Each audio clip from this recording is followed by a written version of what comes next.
Have you ever watched American Ninja Warrior and thought, I wonder if I could do that? Today's guest is going to shed some light on that and so much more. Stick around. You don't want to miss this. 4, 3, 2, 1. Lift off and the clock has started.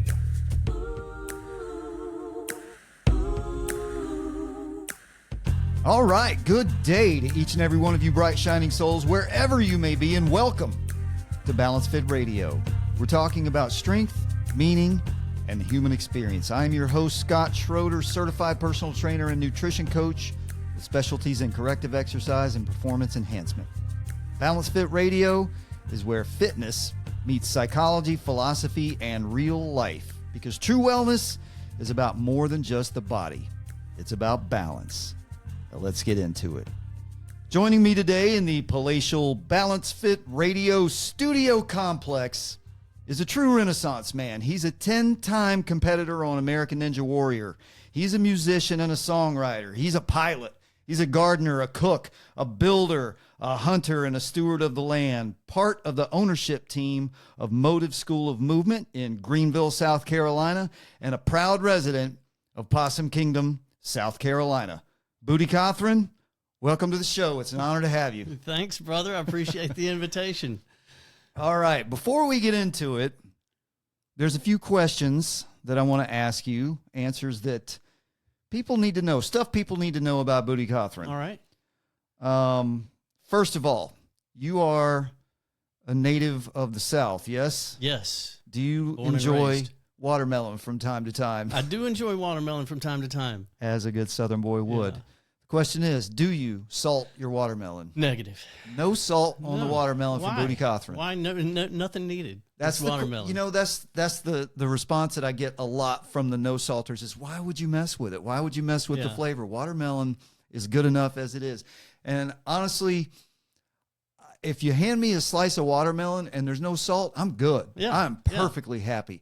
But if I got a little kosher salt around, I might put a little pinch of it on there. But I like the purest approach. I like feel it. you. I've done it before. I enjoy it. It's not bad, but yeah, I don't need it. I don't need it. Don't need it. Unneeded. Straight up. right? Yep. Watermelon's good enough the way it is. I think I might know the answer to this, but I don't like to presume things.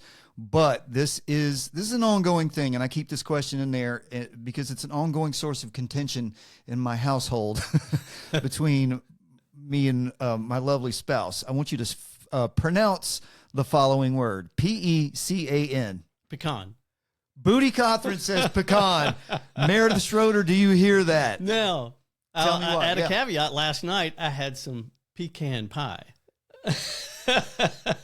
I think it often comes up that it's contextual. It kind of is. I mean, I'd like some of those pecans. They're just shelled pecans or pecans in the shell. They're pecans. But pecan pie. Right. What about the tree?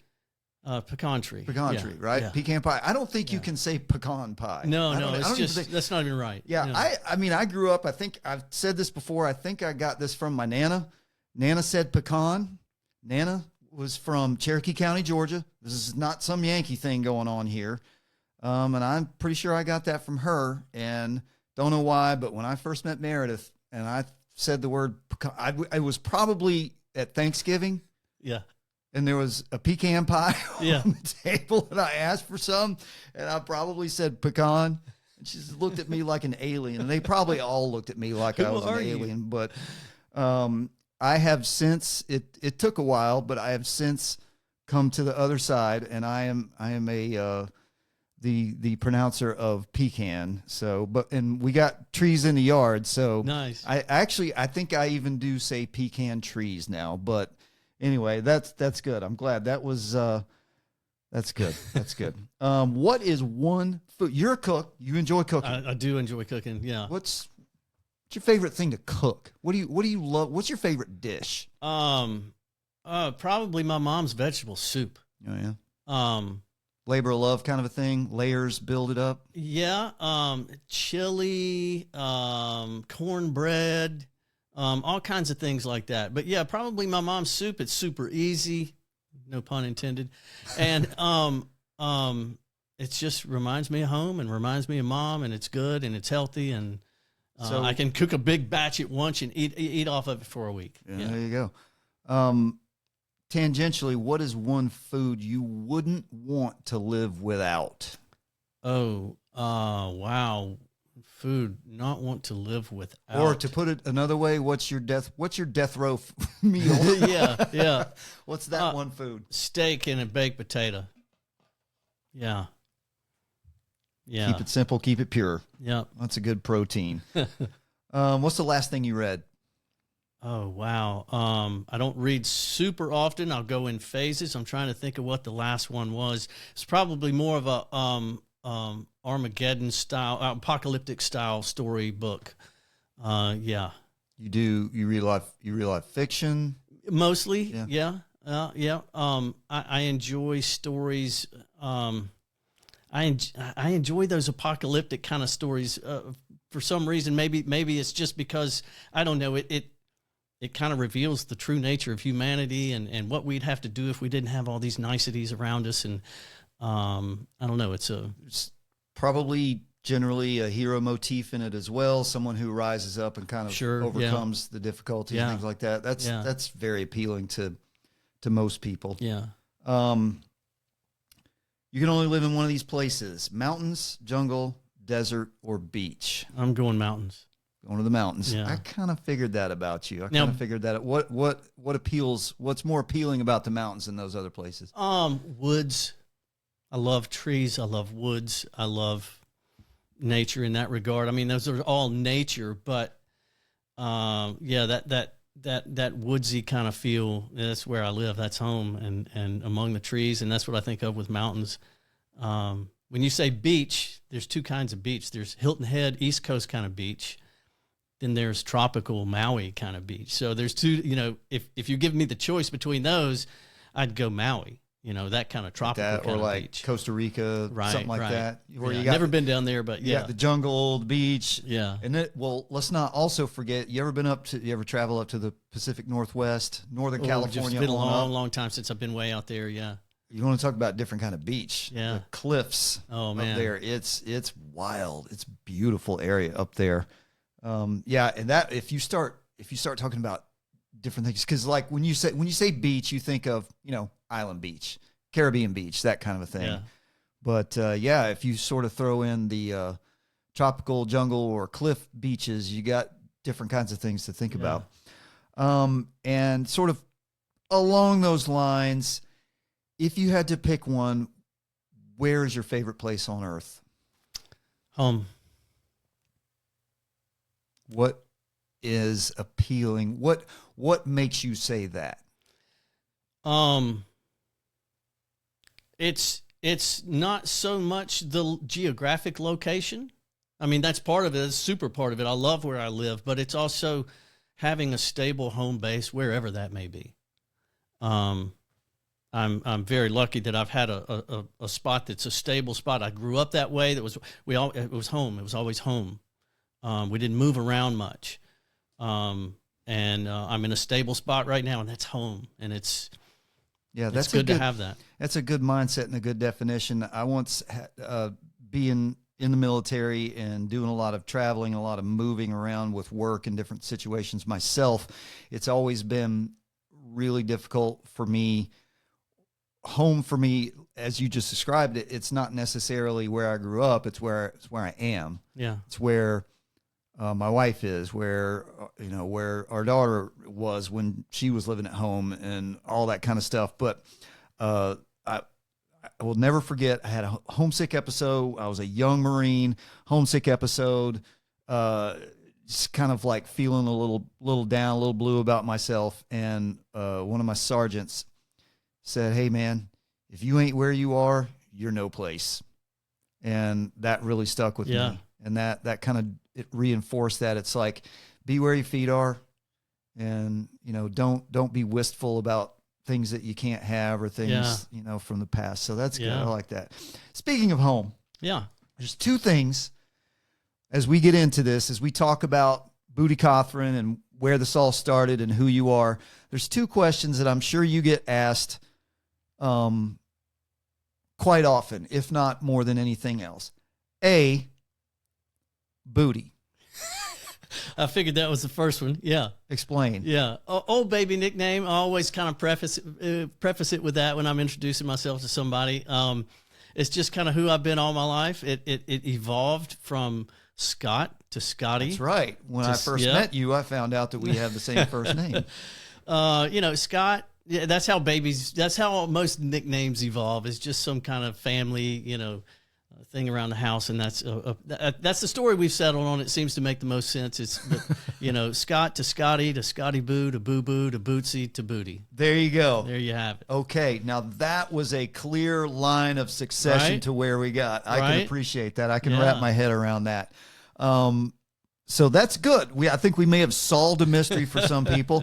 But the second one is, and I know they bring this up on American Ninja Warrior every time because it's just so much fun to say, and it's very homespun and folksy, but Possum Kingdom. Yeah. Tell us about Possum Kingdom. Is this a real place? Is it made up? What? Oh, it's a little taste of heaven, but it is a real place. It's in southern Greenville County. I say real place. It's not like an incorporated town like, Easley or Greenville or Malden or some, actual township or anything. There's nothing official about it, but there is an area that has for a long time just kind of been known among the people in the area as Possum Kingdom down there in that area of southern Greenville County. It doesn't have any, exact definitions of boundaries or anything, but it's just an area that people know and talk about as Possum Kingdom. And there's a South Greenville Fire Department down there. It's got Possum Kingdom on the sign as well. There used to be a volunteer fire department down the road, but it burned actually.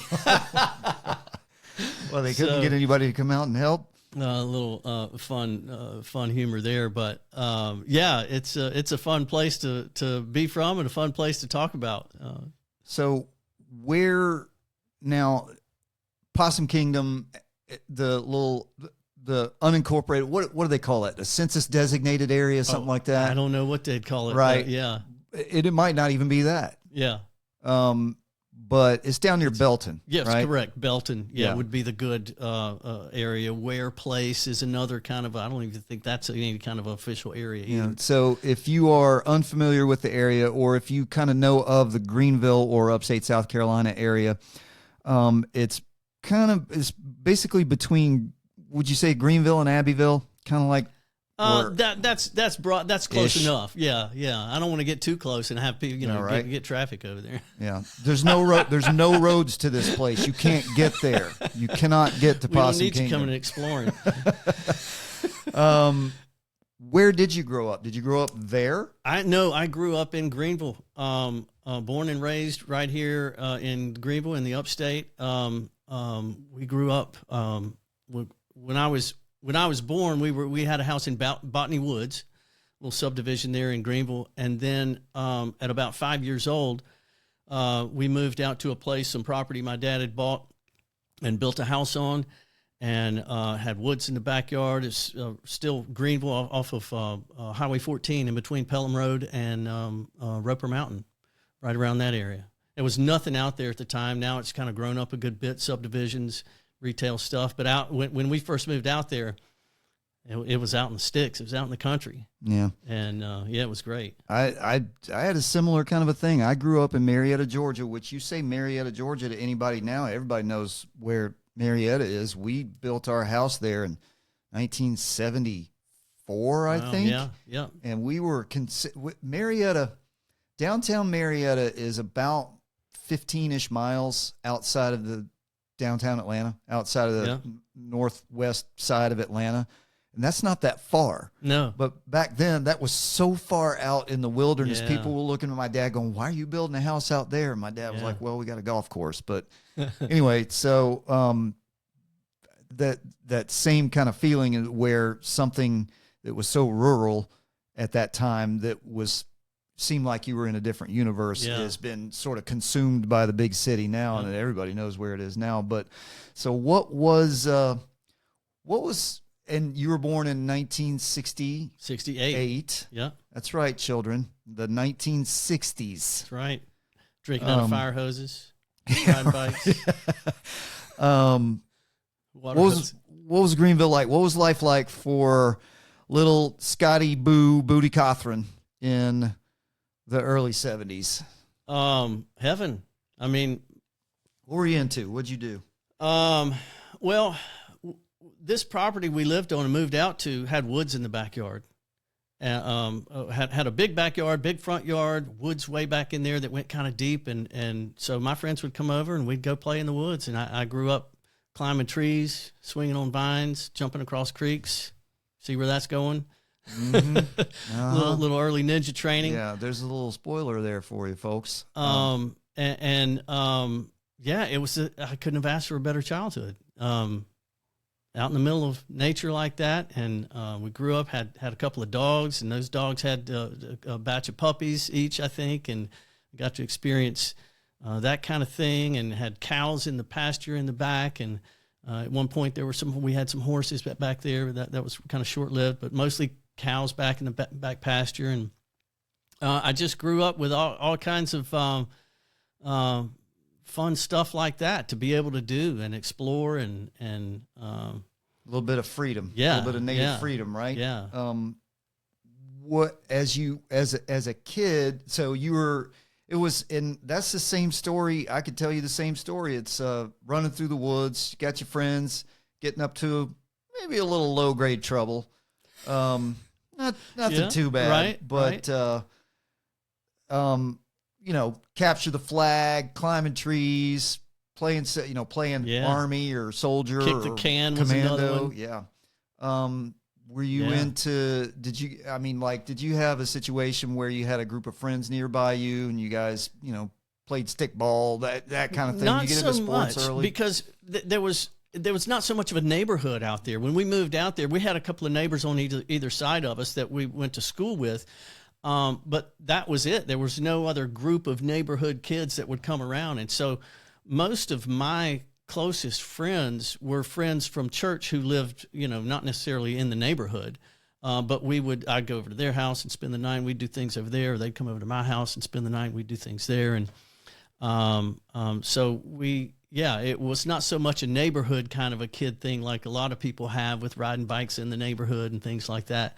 But, we had a lot of fun back there in the woods and doing all those kind of kid things. Not to jump ahead too much, but anyone who follows you knows that you're a landsman. You're an outdoorsman. You appreciate nature. You live as close to nature as you can and live off the land as much as you can. Did that start in childhood? Did you grow up hunting, fishing, that kind of thing? Yeah. Now, I think having those woods in the backyard and everything and being able to be around animals and woods like that gave just a super foundation of appreciation of that kind of thing. I didn't really get into fishing. I didn't get into hunting so much until I was actually a good bit older. We did a lot of fishing. We've got, this will tie in a little later, some properties out in, Possum Kingdom, where I'm living now. This is all family land that's been in the family for generations. And so when I was a kid, we'd go out there and go fishing out there. And when I was in high school, me and my buddies would go out there camping and fishing. And so we if we could find a farm pond somewhere and go drop a line in and go fish for some largemouth bass, I mean, we were in heaven. Got into some dove hunting. That's bird hunting was about the extent of my hunting at that point. And that was a lot of fun. So you mentioned family land that was down in that Possum Kingdom area. Cothran is Scottish, is it not? It is. Yeah. I found out, we went on our DNA journey not too long ago, and my last name is Schroeder. And before I did any kind of exploration with genealogy, I identified with my last name, which is pretty dang German. So I just assumed that I was German. All of my dad's side of my dad's mother is from Cherokee County, Georgia. All for generations, my dad's side of the family is all from the Abbeville area, Abbeville, South Carolina. And they're all Schroeders and all that. But what I didn't relate was that we had Crawfords and McAllisters and names like that were just one generation removed on my dad's side. And I didn't find out until just a few years ago that I'm half Scottish, and that I actually, if you look at pictures, my great and 3 times great grandfathers on the Crawford side, I look just like them. Oh, wow. It's crazy. So I'm actually half Scottish, about 40% English, and the rest of it is a little bit of German and French and Welsh and even some Finnish in there, which I think came from my mother. Nice. But I'd say all that to say this, because this area, the upstate of South Carolina, was really heavily settled by through the Scots-Irish Trail. Mm-hmm. The Scots who came over from the plantations in Ireland. They were moved originally from Scotland to settle in Northern Ireland, and then came over from there. And a lot of them came in through Philadelphia. Okay. And so they ended up in Western Pennsylvania and then migrated south on the Scots-Irish Trail and ended up in the upstate of South Carolina. All right. So is that where? I couldn't tell you, but I wouldn't be surprised. It wouldn't be, yeah. Yeah. And I found out that even on down into the Newberry area, there's a creek in about 200 yards from my sister-in-law's front door that's named after one of my family members. That nice. My family 6 generations ago owned land right there. Wow, So, yeah. anyway, yeah. Yeah, it's crazy how. But it when goes you back. said family land, and I remembered when I looked it up, because like, Cothran, I think that might be Scottish, and I looked it up and I was like, yes, he's a fellow Scotsman. So we got a pretty good idea of what childhood looked like for you as you're growing up and becoming a teenager and kind of getting into the high school years. What was life like for you? Did it stay pretty consistent? Did you kind of get into sports or music or anything like that then? Well, I was doing some music stuff. I say that I took piano lessons. You know, I didn't really enjoy it all that much at the time, but I had a little bit of music training like that. I couldn't play much on the piano these days because I've never been able to. The reading music never stuck with me. I never really practiced that and played with it, and so I picked up a little music doing that. Did church choir, and so that, you know, I got a little music background there with that. My brothers, I got 3 older brothers. They one of those was a piano player.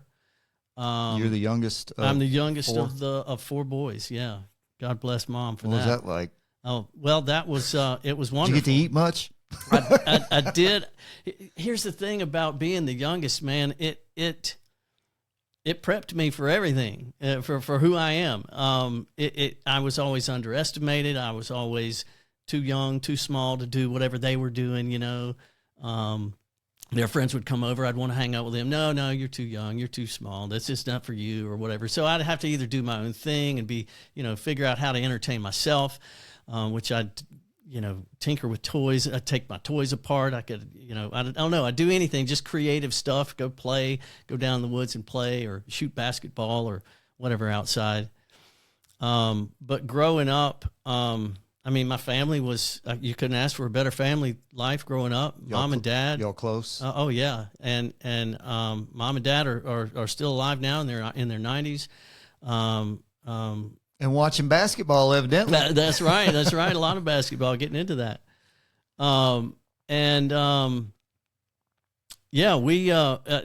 Family life was great. It was more than anybody could ever ask, better than anybody could ever ask for. It's the situation I was born into. My life has been has had more good fortune and opportunity than anybody could ever ask for or deserve. And I feel very, very fortunate because of that. So what was high school like? Much of the same. Fun, entertaining. I don't know how much I actually got out of it in terms of learning. I mean, I got through there and it was fine. I was I'd act up in class. I was a little bit of a class clown.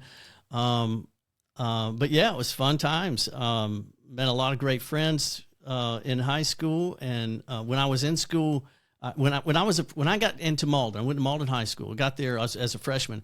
My next oldest brother, Phil, was a junior, and so nobody was gonna mess with me that didn't have that, at least not too bad. They'd have somebody to answer to for that. So I had that going for me, and so I had made a lot of friends and had a lot of fun, and got out of there with a diploma and went to the next 4 step. years? Yep. 4 All years. right. Yeah.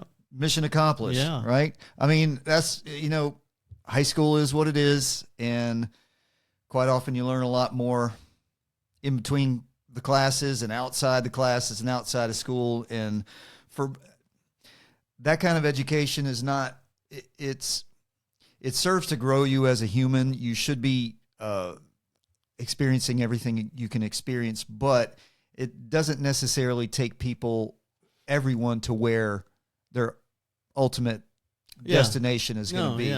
But you take what you can from that, and you meet good people. You learn some things along the way from it. So what'd you do right after high school? Did you have a plan? You graduated, you got your diploma, and you're like, I got a plan. I did. I had a plan to, I wanted to go to Furman. The whole idea was to go to college and then ultimately go to work with Dad's company. Dad was doing real estate development, developing subdivisions. He developed a number of subdivisions around town, Foxcroft, Sugar Creek, Riverwalk. Had not gotten into Riverwalk at that time. But anyway, that was his business, was real estate development and home building. And so I had expressed interest in getting involved with some of that. And none of the other brothers had been interested in that, but that was something that interested me. And so that was my plan pretty much ever since graduating high school. And I wanted to go to Furman because we kind of grew up Furman. I grew up a Furman fan. So for anybody, I know we got listeners around the country and around the world. Furman University in Greenville, South Carolina is a very it's a prestigious private university, very small. What's the enrollment there? Like 2,500? Yeah. That was the old number, but maybe close. Yeah, close I think, enough. and I am actually married to a Furman alum, so we have that little bit of connection that we've talked about for a few years there. But Furman's, it's a tough school. It's a challenging school. It's a very academically rigorous school, and it's expensive. So you want to go to Furman. What happened? Yeah, so I just didn't have the grades. I was, that's why I wanted to kind of lead up to that. I was messing around too much in high school, not really focused as much as I probably should have been, at least not enough to get into Furman. So I didn't have the grades for it. My three best friends went to Furman, ended up going there. So, but I couldn't get in. So I ended up going to Anderson for 2 years, and had a great time while there. Had great experiences there, and thought, well, I'll go to Anderson and get my grades up, and then I'll transfer to Furman. Well, I went to Anderson, and I had a good time, but I didn't quite get my grades up. And so I ended up transferring over to USC Upstate. Well, Anderson was a 2-year school at the time, so 2 years and that was it. And so to get my other 2 years in, I went to USC Upstate, which was USC Spartanburg at the time. Did I have that right or backwards? Yeah, I think that's right. And they more recently changed to Upstate. Yeah, and ended up just finishing there. I had a partial thought of going there, getting my grades up, and going to Furman. But then once I was there, it was like, I'm here. It doesn't matter. I don't need to bother with it. So did you got a degree from? I got a degree from USC Upstate in business administration. Did you go to work for the family business? So that was and as a matter of fact, my last 2 years in college, Dad said to me, all right, if you're going to come to work for my company, and help with building homes and that kind of thing, you need to know how to build a home, and you need to stop, you're done with the having fun summer jobs, and you need to go get a job that is something a little bit more educational. If you're going to tell people if you're going to tell people how to build a home, you need to know how to do it. So let's go to the brick mason crew and see if we can get you on as a laborer. And that's solid parenting right there. That is. And if you know anything about construction jobs are laborious and hard. And brick mason laborer is probably brutal. One of the harder ones. You know, Brutal. you're just lugging armloads of bricks and blocks to the masons, make sure they have enough. The wheelbarrows of mud, right, and mixing mud. Yeah, and as entry level, you're not doing anything. You're probably not even laying bricks or putting anything together. You're just lugging stuff, right? You're mixing mud, but maybe with a shovel in a wheelbarrow. You're carting that mud over to them, slapping it on their board so they don't run out of mud or bricks. If they do, it's your problem. In the hot South Carolina summer, and you get there early and you go home late and you work and it's tough work, and that was a defining job for me, one of my proudest jobs, because Dad, I remember the day Dad takes me to the job site, and the brick mason lead comes over, and Dad introduces him to me, and we talk about hey, you got some space for me to come on and get some summer work, and we got some room for him. We can give him a shot and see how he does, kind of thing. And I'm imagining, and not just imagining, but I know that those other guys, those masons, are looking over there watching this conversation, thinking, well, here's this 95-pound skinny rich kid from the boss's kid coming in here, thinks he's gonna be a laborer on a brick mason crew. Well, I'm going to give this guy about a week before he quits. And, of course, I worked the whole summer. They give you a hard time? No, not at all. At the end of the summer, we had a good time. We had a great time because I worked my tail off. Yeah. That's how you earn your cachet, Yeah. You put your nose down, you keep your mouth shut, you keep your eyes and ears open, and you work.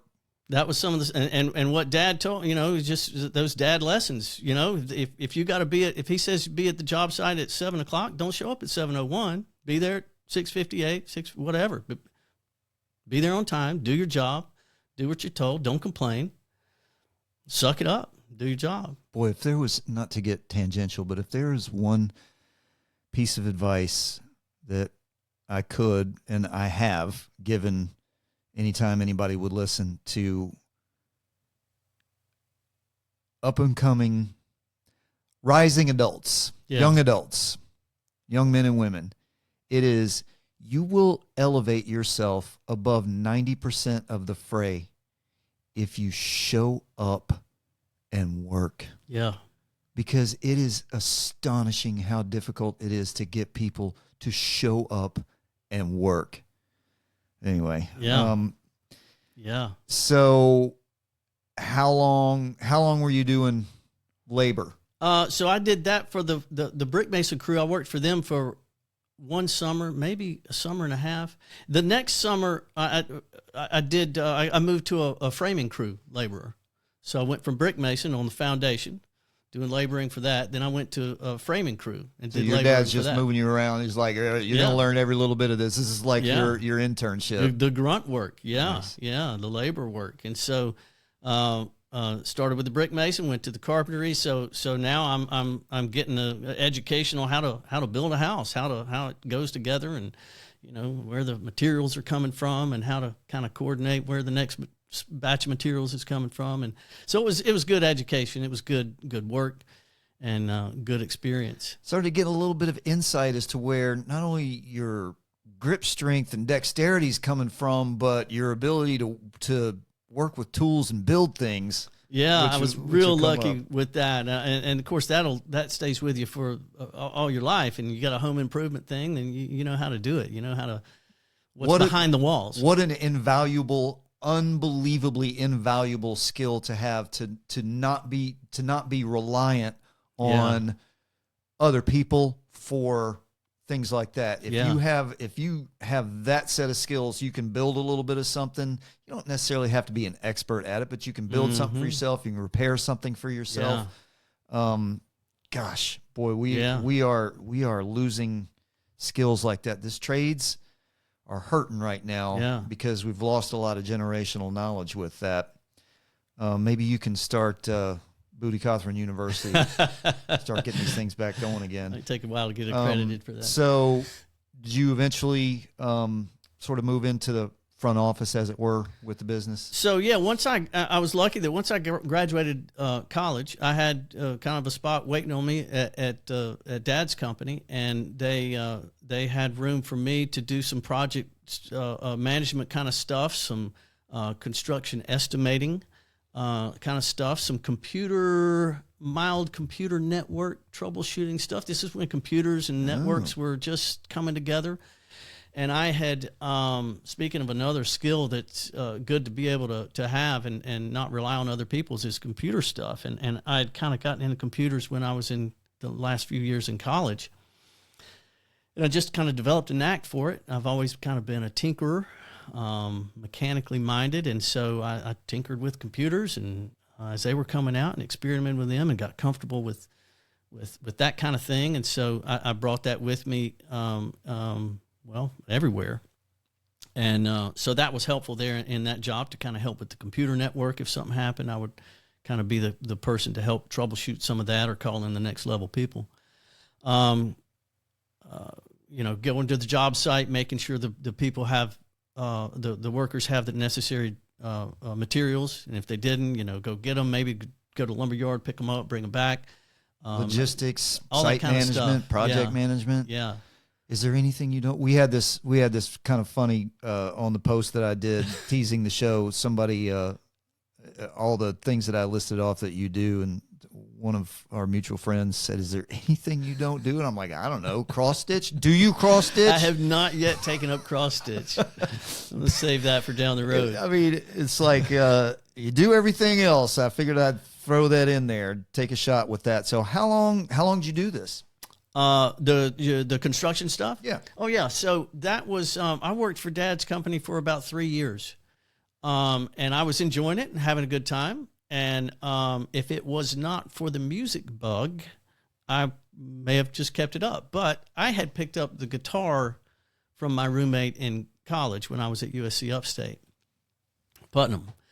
He had a guitar, and I really wish I had picked up a guitar a long time ago, but I was just never around one. We didn't have one around the house, and so I just never really bothered picking one up and messing with it. But once I got in a roommate situation where he had one, and there was one there available, well, I started picking her up and messing with it.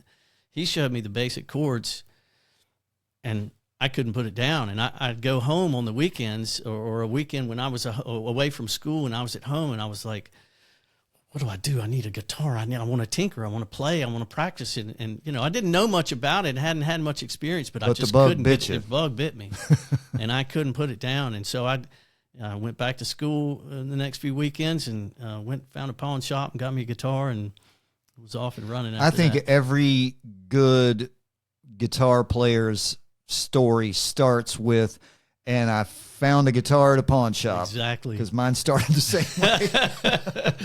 It's got to be in there, right?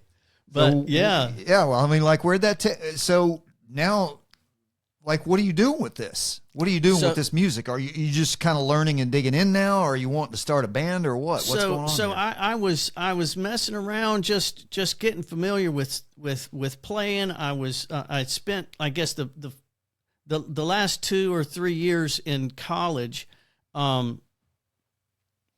getting familiar with guitar, getting just more musical experience, getting better playing, digging into recording. That's when like multi-track recorders were starting to be a little bit more affordable, and so I get me a multi-track recorder and start layering tracks and experiment, being creative with that. And that's where I kind of really discovered my musical creativity and thought, well, let me, I didn't really, wasn't looking for a band, but I would go to like an open mic night and get up there on stage with the guitar and play, and sometimes have I had a keyboard with a recorded kind of some drums and bass and stuff that I'd record in there. And so I could hit play on that and have the backing track and play along with it and sing along with it and do a little open mic night things. Well, I wasn't going and making any money doing it, but I thought it was fun enough. It was enough fun that I thought, well, I want to see if I can, maybe get paid to do this. So I decided to move to Nashville. Really? I was 3 years into working with my dad's company and just had this music bug going in the back of my mind the whole time, and messing around at home in the evenings. And So this had to have been around 1990-ish? this would have been, let's see, I graduated upstate in 91. This would have been Okay, yeah. I forgot to 92, factor in 3, college, 4, right. about mid 90s. Yeah. Yeah. Okay. And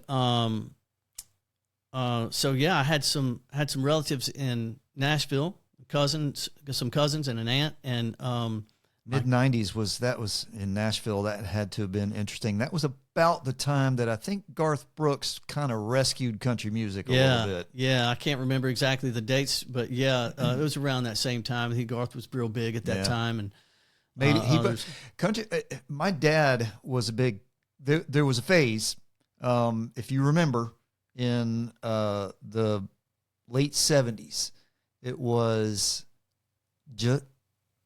just after it followed on the heels of the big disco phase, but it was the country and western phase. Okay. And so all the guys, instead of going out with their, giant lapel leisure suit, whatnot, going to discos, they were putting on cowboy boots and pressing jeans and had expensive cowboy hats and going to country and western bars and doing that kind of stuff. And so country and western sort of had a little bit of a renaissance there. Urban Cowboy. Yeah. You remember that movie? Yeah. But then just died in the 80s. I mean, the 80s was kind of all about pop, techno, and some heavy metal stuff, things like that. But country and western or country music was nowhere to be seen, I don't believe, in the 80s. And then was just on life support. But then Garth Brooks and a couple of other people came along that really kind of put the show back in to country music and really revived it. And I thought did a pretty phenomenal job with it. I'm not crazy about where it's all headed now, but I think all music has sort of morphed into like it's all being produced out of one closet in Burbank, California, no matter what the genre is. Yeah. But anyway, that's a digression. So you moved to Nashville. Yeah. And it did take me but about a year there to realize, music's fun, but it's not my career. Yeah. Was that a tough realization? No, not really. I kind of roll with the flow of life, and I'm not if something doesn't work out, I'm not going to get upset about it. I'm going to roll on to the next thing and use that as okay, well, I figured that out. Better figure it out now than try to force it. And Well, Nashville, I don't know. They might have lost out. I'm going to pull something up here that I want to make sure is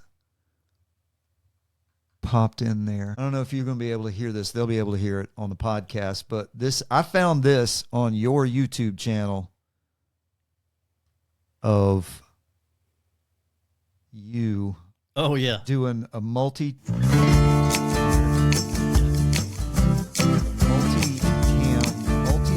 recording of Sultans of Swing. That was a fun project. I watched this and I went, You get a shiver in the dark. It's been raining in the park. Run for a second. Can you see it? I can, yeah. South of the river, you stop and you hold everything. And most of it was just kind of to figure out if I could pull it off. Band is blowing Dixie, double four time. You feel alright when you hear the music ring.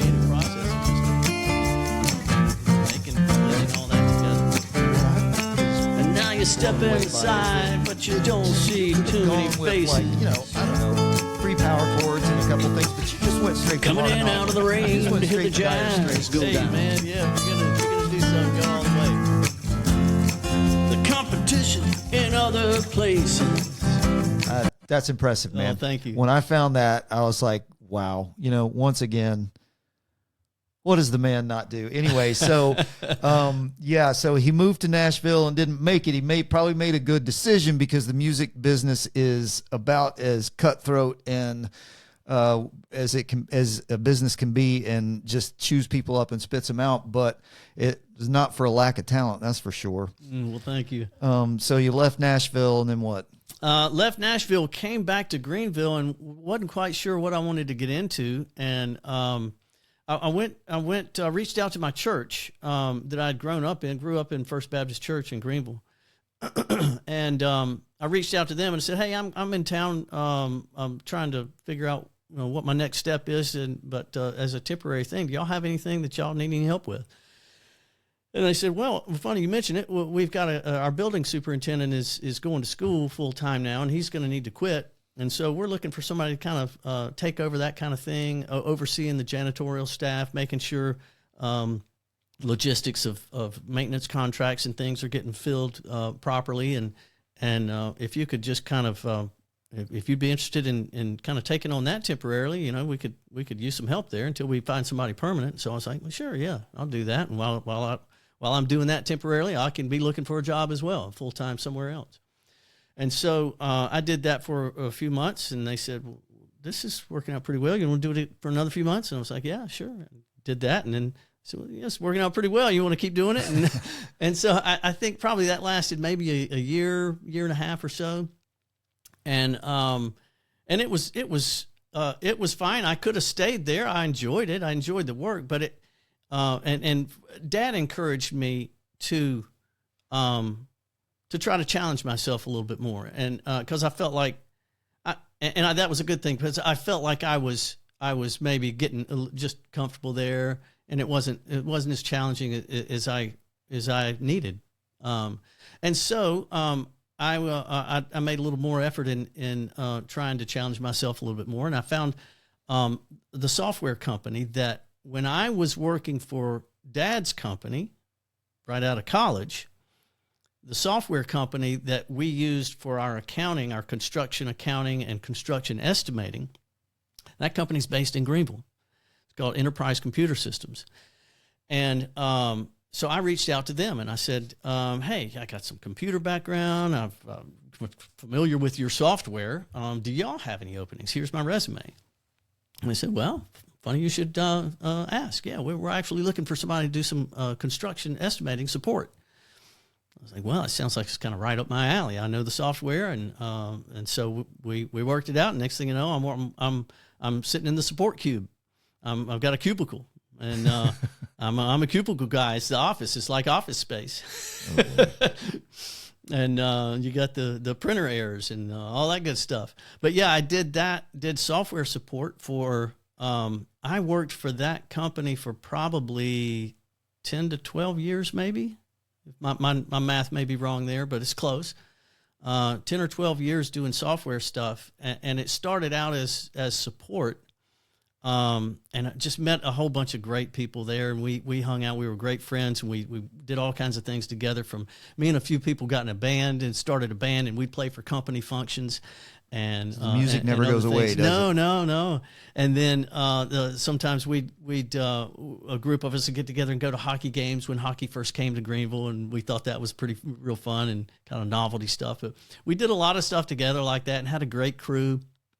And even the folks that I worked with directly in the estimating department, the software that we were working on, it was just a good tight knit group, and we would do support on the phone for customers, and then we'd also go off site somewhere. Somebody out in Minnesota had bought the software, and they wanted it kind of customized and wanted training.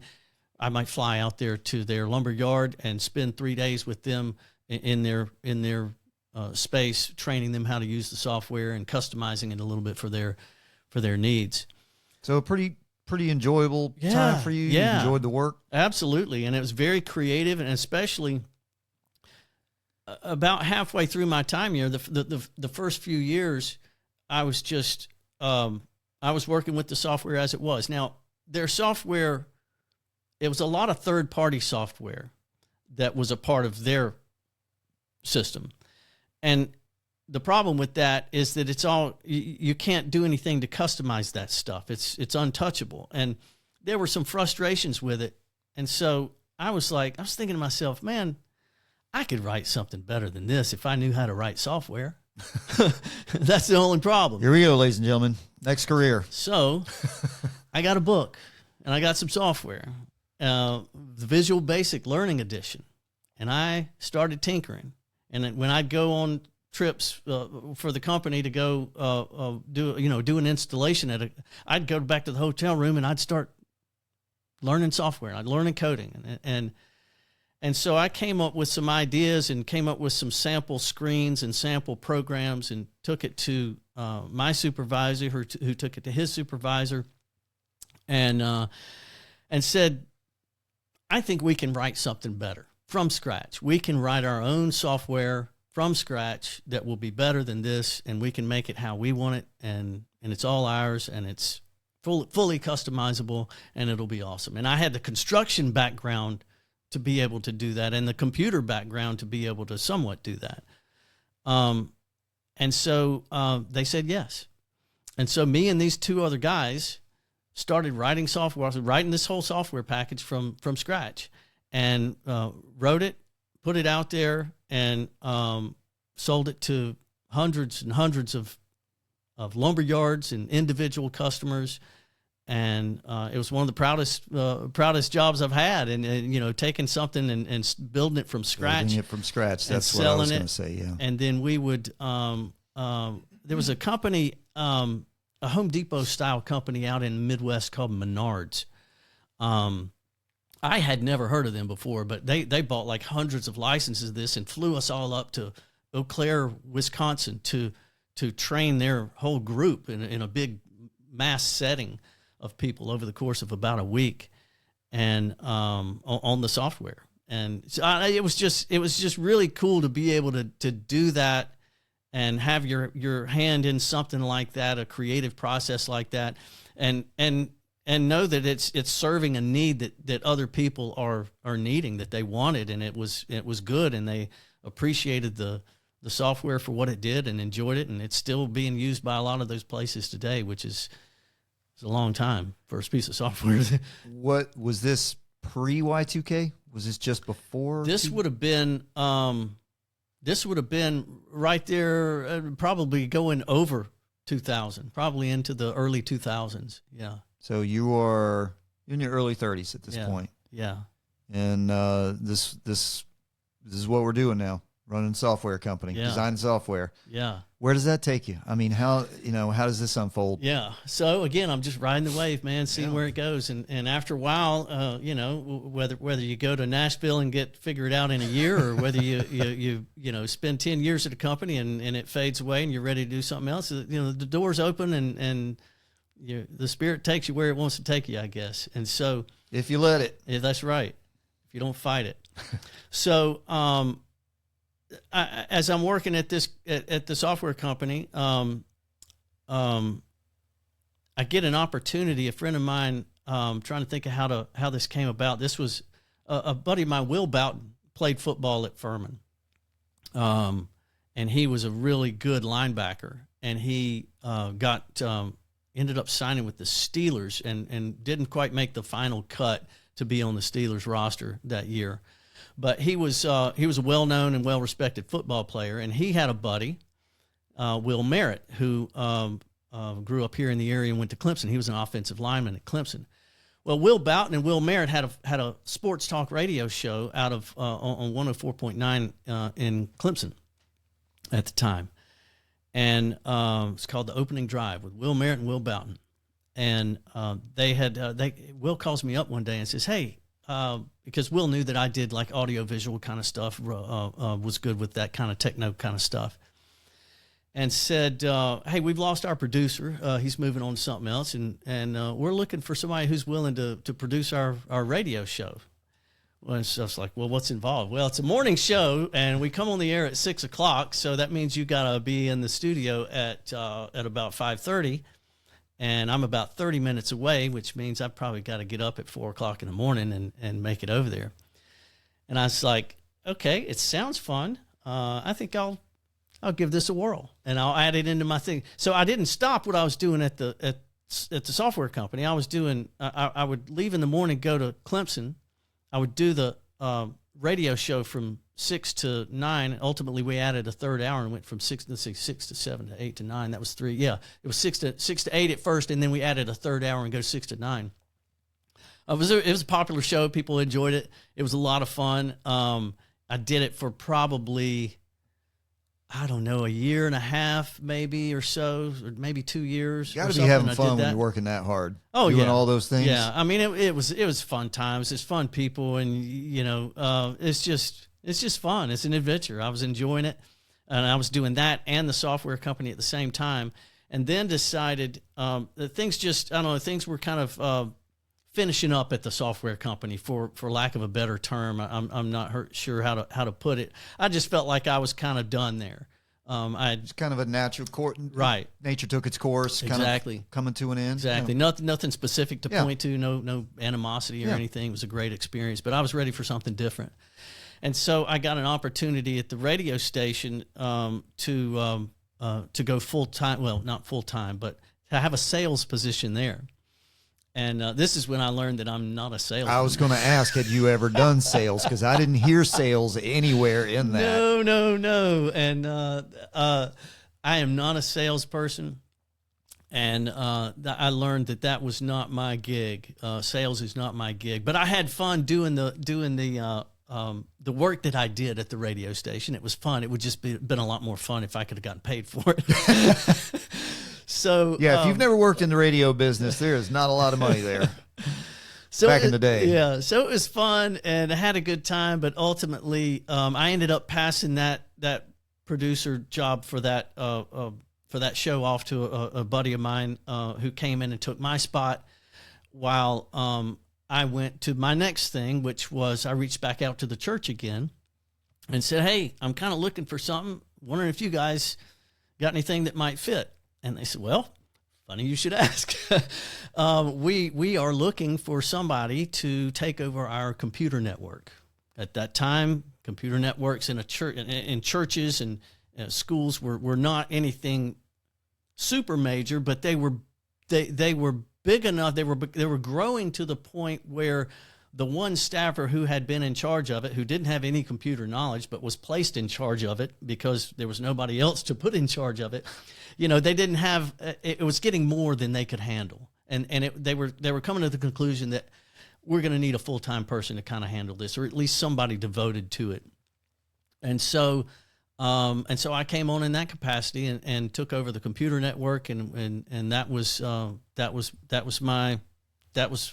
I was in charge of, the computer network and anything that kind of plugged in, copiers, things like that. And then that branched out into audio visual stuff, the sound room and the video for worship services, making sure that stuff was working, that mics were set up when they needed, if somebody was coming in with a guitar and they needed it mic'd or they needed it plugged up, to make sure that they had all the equipment they needed. And we did some small productions, some huge productions, and it's just got a lot of good experiences doing some of that stuff as well. And that was loads of fun, and that took me until. Is that in Greenville? Yes, okay. Yes. I'm trying to think of the next best segue here. Because are you living in Greenville? Oh, so now at this point, so I left out when I was still working at the software company. That was when I moved out to the farm. Okay. So at the software company, at that point I was living in a subdivision in Simpsonville, and I had kind of lost touch with the family farm out in Possum Kingdom. We had gone there as in high schoolers. Me and my friends would go camping, we'd go fishing. It was a great, beautiful piece of property that we would go to and was just very meaningful. And I'd lost touch with it. I hadn't been there in a long time. And so one Sunday I'm thinking to myself, it's a beautiful day. I'm going to go out to the farm. And so I got my fishing gear all cleaned up, and I packed a cooler with a couple of adult beverages in it and some saltine crackers and some Vienna sausages. And I went out and sat in front of the pond in a folding chair. I fished a little bit, and I sat there and I ate my lunch in the woods. That is the official lunch of fishing by yourself in South Carolina. And it was beautiful. It was beautiful. And so the next Sunday I did it again, and the next Sunday I did it again. And after a few times doing that, I'm sitting there in the woods and I'm looking around going, man, what if I had a house out here? What if I could actually live out here? Could I handle it? Could I handle the commute? Would I want to be out here in the middle of the woods? And the more I thought about it, the more I thought, yeah, I think I do. But this is family land. I can't just go build a house out there and then decide, I'm not really interested in staying here anymore. I want to leave, and I'm not going to sell it. And so I had to decide if I wanted to. I had to figure out if I wanted to be out there, more full time.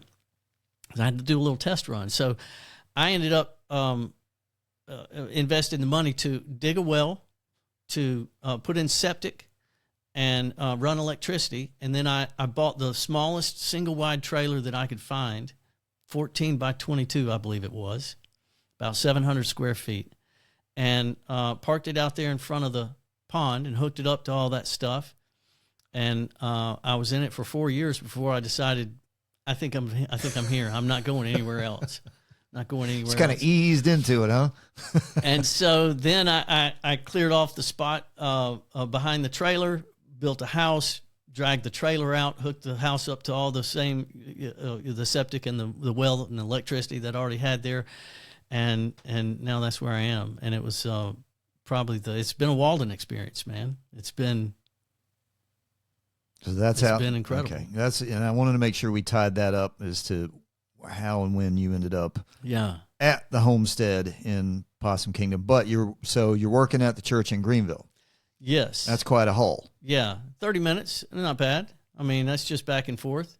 It takes me 30 minutes to get into Greenville, and, that's an easy price to pay. It's an easy drive, 4-lane road. Yeah. So. And how long? Where does this take us? So let's see.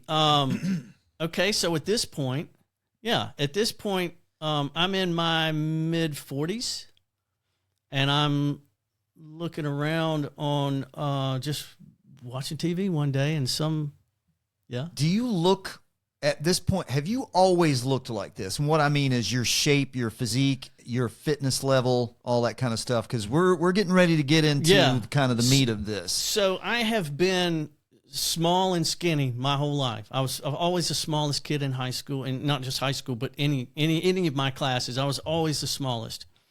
And you've always been active in one way or another, as far as either outdoors or, like you mentioned, when you were a kid, climbing trees and doing all the stuff that we did as kids then, and then working construction, so you've always been active for the most part. Yes, and it never really worked out a day in my life. I mean, I remember at one point when I was in high school, I was so skinny, I was like, let me get a weight bench and start working out. I used my brother's weight bench, and I tried to work. I worked out for about a week. I tried using some weight gain formula from GNC or something to put pounds on, and my body just laughed at it, dude. I could drink those shakes and nothing would happen. And I was self-conscious about my body, about my weight and my size. And it bugged me to the point that, if you're playing pickup basketball with your friends and one group's shirts and one group's skins, I was always like, I don't want to be skins. I don't want to be skins, because I didn't want to have to take my shirt off. And it's so funny because now I'm like, national TV. Oh, here I am.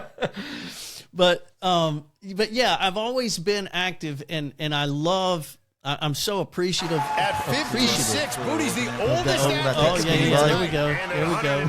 What is this? This is our courses this year feature iconic obstacles from the past. Well, I got to tell you, you look pretty buff right there. Yeah, this one was pretty, but you looked like you put on some muscle mass. That was a replay. Yeah, that was a like replay of season 12. And this is next obstacle on season 17. But for anybody that's never seen you and that's not watching this, I wanted them to get an idea, because you are a uniquely sized individual, particularly for someone who's so active as you are. And I wanted people to kind of get an idea of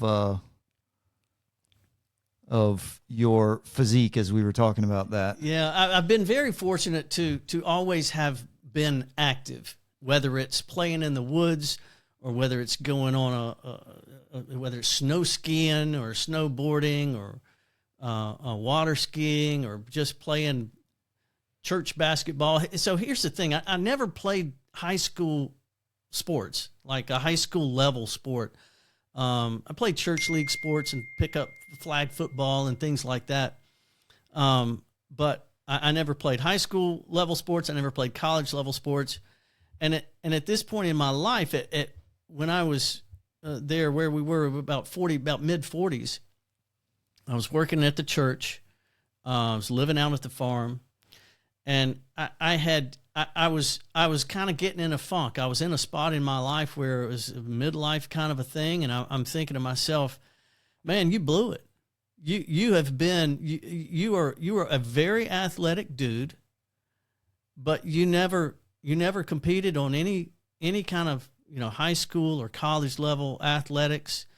You missed your opportunity, and those opportunities are gone now. Mid-40s, that's when people retire from sports. You don't get involved in sports at that age. No world for old guys, right? Or is there? Right. And I was down on myself.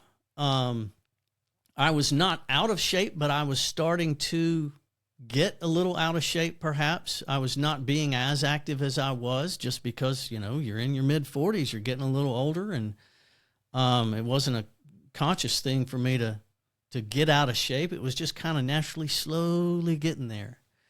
And that'll happen, and that's the danger of letting that slide like that, particularly as we get a little bit older. You and I are about the same age, and men tend to go through a fairly predictable life cycle if they have a reasonably kind of mainstream life, and yours certainly hasn't been mainstream, but most men that I deal with in my business will typically go through, particularly in their late 20s to say mid-30s, when they're typically married, typically will have young kids, typically in either growing a business or trying to climb in their work situation, and fitness goes completely out the window with all that stuff. And it's often a hard struggle to get back to that. And so you'll often see a renaissance with a lot of men once the kids get out of the house. Once work has calmed down, things have stabilized in life. You got enough money that you're not, fighting for everything, and you got some saved, hopefully. And you typically see a big renaissance. And I know we're going to get to this, but in that mid-40s to early 50s kind of time period, if it happens, that's when it happens, and it happens a lot of times pretty dynamically. So for you, it seems like it did kind of, you're leading up to that. So please continue. Yeah. So one day I had the TV on the right channel, and something came across my screen. There was a replay of, it wasn't a show, it was like a promo or something, and I see this people running this obstacle course and doing the salmon ladder. And I'm looking at this stuff and I'm going, my gosh, where has this been all my life? Because this is my sport. How do I get on that course? I want to run that course.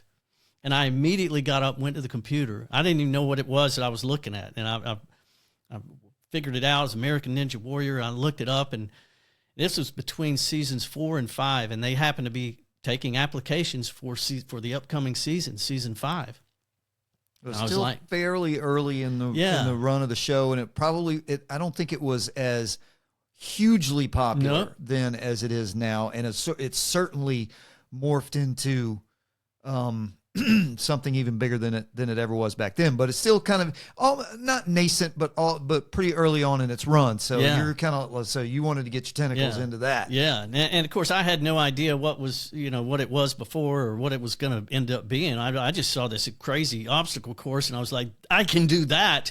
This is my sport. I think every guy worth their salt hopefully has watched that show and went, yeah, I can do that. Yeah. Especially, like, I would sit there, our daughter and I would watch that. We'd all watch that together when she was like 11, 12, 13 years old. She's like, Dad, you can do that. And I'm like, dang right, I can do that. Let's go. But I didn't take it to, I didn't have your gumption to make that happen. So so you're watching this on TV.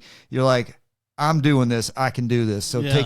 take us through that. How does that start? How did you get on the show, or how did you get your entree, I guess, into the show? Yeah. Well, they were taking applications for season 5, and it's a long application process. You got to tell a lot about yourself, and then you got to put together a video. And at that point, it was like they were asking for an 8-minute video. Wow. Which I thought was ridiculous. Most of it was just footage of athletic stuff put to music behind it. You know, trying to be kind of, you know, make a cool video, entertaining video.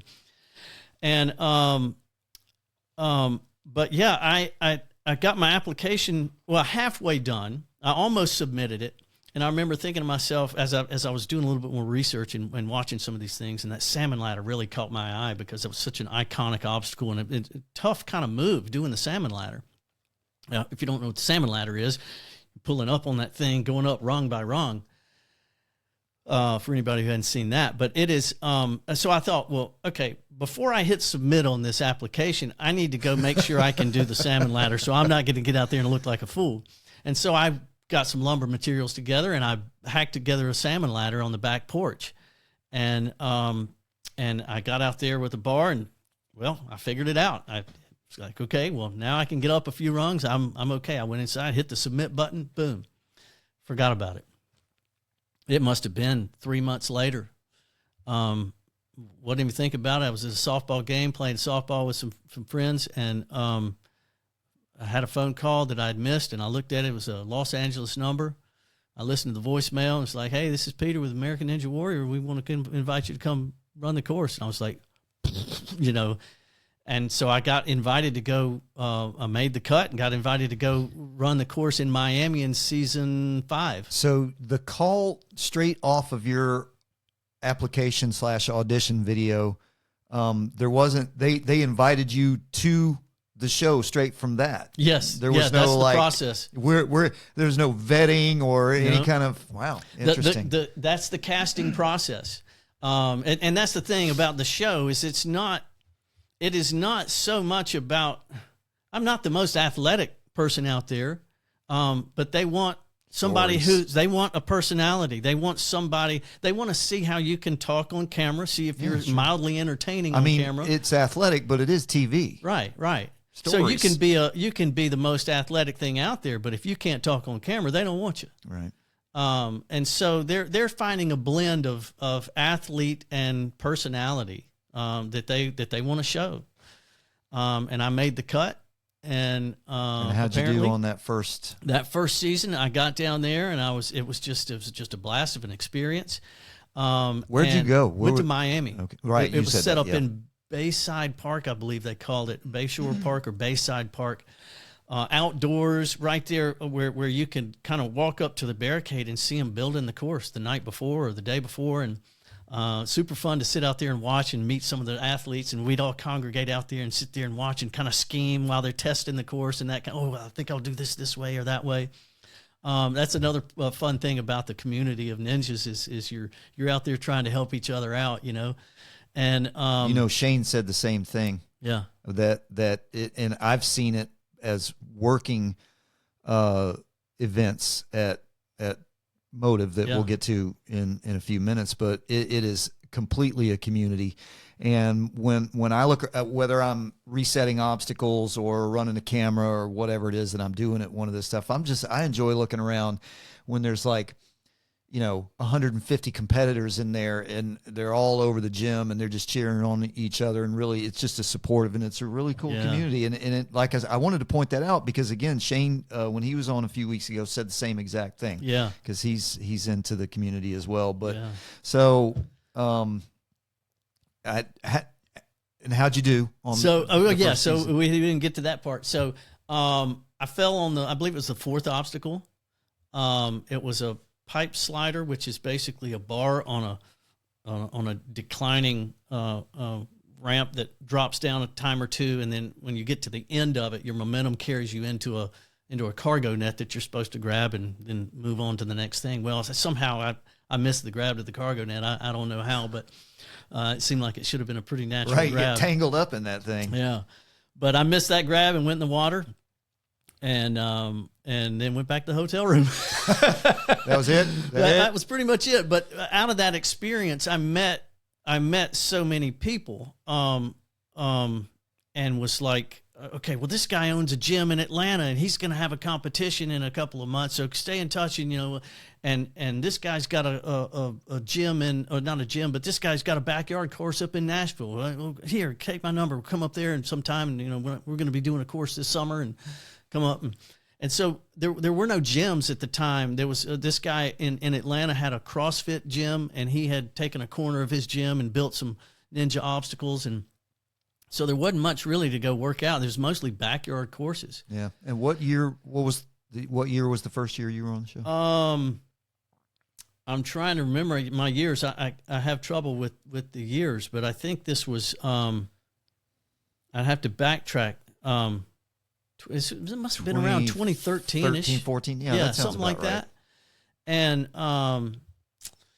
And so that was my season 5 experience, and that was great. And I was like, oh, high on that. Oh, this is awesome. I can't wait to do this again.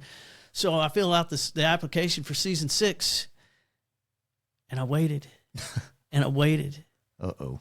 And I waited, and the phone just didn't ring. It didn't ring, and everybody else got calls, and my phone didn't ring. And man, I just felt rejected, like a girlfriend had just dumped me or something, man. And it hurt. It hurt because I thought I did well, and I thought I was in, and I wasn't. And I thought, well, what did I do wrong? What did I do wrong? And I went back and looked at my video, my application video, and I just realized in looking at it kind of from a distance, it was horrible. It wasn't any good. The production value was great. The content might have been okay, but the delivery was boring. And I thought, well, no wonder, dude, you look boring on camera. I love that you took the self-examination approach. Oh, yeah. As like, what did I do? What could I have done better? Because a lot of people would maybe take that rejection and either just sulk and move on, or think, well, blame somebody else. Screw them. They don't know what they're missing. Yeah. But I love that you took the self-examination approach to that. Yeah. So you tightened up your... I realized that they didn't like me because I didn't present myself well, and I needed to be better with how I presented myself, and I needed to get more comfortable in front of a camera. And so I made myself kind of do those kind of things. I tried to do things that made me I practiced more in front of the camera. I got one of the things that I ended up doing, I did a fundraising thing at the church grounds there in front of the church one time, with a log splitting fundraiser. So I was challenging 2 guys in a hydraulic log splitter to see who could split the wood the fastest, their batch of wood. So we got 2 batches of wood. They had their batch. I had my equal batch, and we raised money for a local community thing, and had this contest there called Man versus Machine. And as a part of the promo for that, I reached out to my buddy at the time, Jeff Hart, who was at WYFF in Greenville, and he said, "Well, how about let's do a live spot on the noonday news?" And I was like, "Well, you want some on camera experience? Here it is. You better be ready for this." Yeah. And so, a live spot on the noon show, and so I went out there and did that, and I just was using all this stuff to try to get more comfortable with that kind of camera presence and talking, and so season 7 was coming up with Ninja Warrior, and I was like, well, let me put in an application for that. And I worked hard on that video, and I felt a lot more natural on camera and was a lot more energetic, and phone rang just like that after I put that application in. And so I did season 7. That was in Orlando. And when I got there, I got the validation for the effort I had put in with trying to ramp up my energy, ramp up my delivery on camera. When I was I was doing my interview. They pull you aside and do some B-roll stuff, some hero shots. Yeah, I was going to ask you to take us through a little bit of behind the scenes of what it's like, not only during your run that they're filming for the show, but sort of like the lead up and how they get the show ready for air and get you guys ready. So, yeah, it's super fun and interesting. I'm fascinated by it as a competitor, but also as a tech guy and a producer kind of guy to see all the goings on and how that works. And so they get most athletes down there the day before and maybe a day or two before, depending on what they want to do. And you'll have a time where you're going into an interview and you sit in front of a green screen and you've got a producer across from you and they're asking you questions and you got the camera on you and it's high-level professional TV stuff and they're filming you and you're answering questions. And so they do your interview that way. And then you'll go to another room where you're doing B-roll stuff where they might have you hanging on some truss with some lights and have a camera on a crane coming around and doing a little pan across you while you're posing or something like that. Hero/B-roll is what they call it. And it's a fun process. You get to kind of play to the camera a little bit, and they want you to fold your arms. Sometimes they have you flex or something like that. Whatever's your little gig or stick that you're doing, and it's a lot of fun. So it's fun to be be a part of that process and stuff.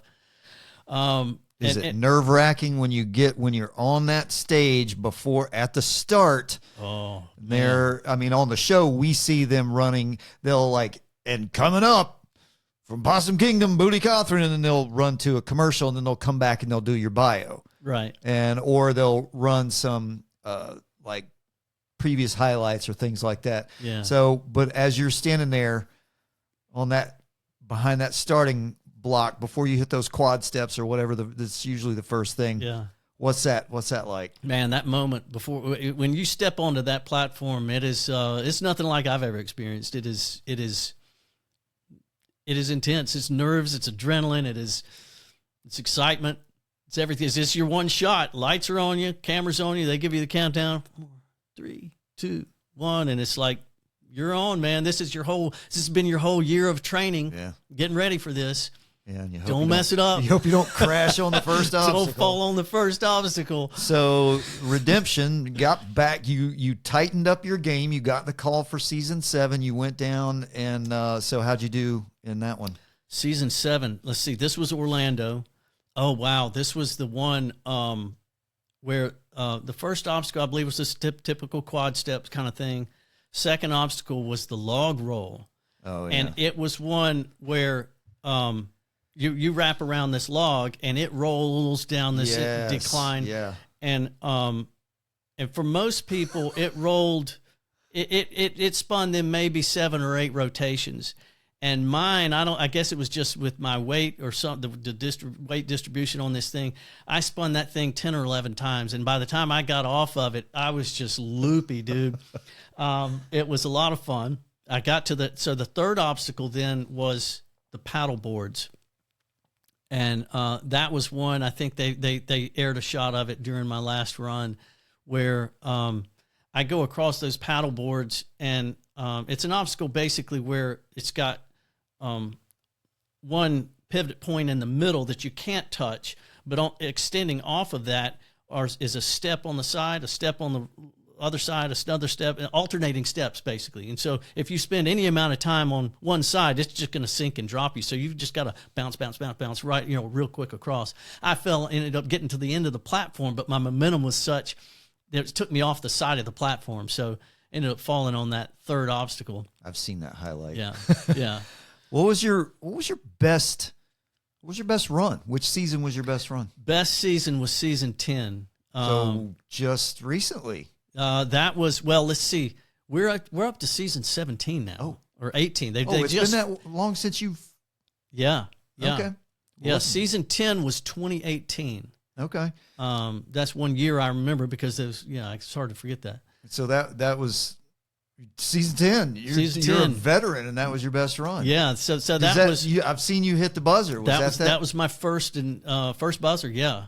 That was so there was season 5. I missed season 6. Then I got on 7, 8, 9, and then 10 was was back in Miami at Bayside Park again, and that was my first buzzer. It was epic. I trained a lot for that because I had done it 3 or 4 seasons previous, and I just hadn't got to the buzzer. And I got with a personal trainer, Chris, and he got me going and got me feeling like he got me feeling good. I got to hit that buzzer, and I still had juice left in the tank. I felt real good.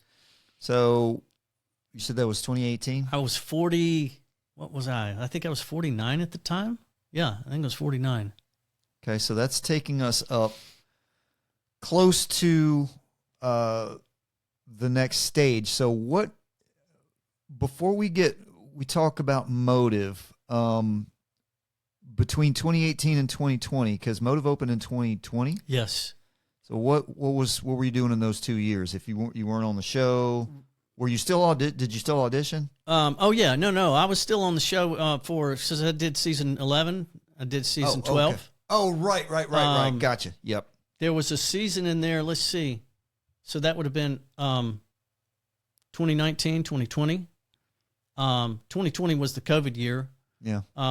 They had to kind of regroup and change some things and cancel, or make the group a lot smaller, but I still managed to make that cut of competitors as well, and that was in St. Louis. They had it's awkward running without any crowd out there. It was indoors. There was no crowd. It was piped in crowd noise. It was weird, but I'd go anywhere and run that course. It doesn't matter. Surreal everywhere. So taking us up to 2020 and getting us to where we are now, you are part of the ownership team of a ninja gym, ninja parkour, tricking, lots of different things going on there. Ariel's gym in Greenville, South Carolina, called Motive School of Movement, which I am also an employee at. How was this place born? So we know, I think anybody that knows you knows a little bit of this backstory with Brett and Grace and Bob, the other owners, but how did the 4 of you come together, and where did the idea for building this place come from? Yeah. Well, when I first got involved in Ninja Warrior, that was when I learned that there was another guy here in Greenville that was also doing Ninja Warrior. And I didn't know Brett. That was Brett Sims. I didn't know Brett from Adam. We didn't grow up in the same circles. He's younger than I am. So we didn't know each other.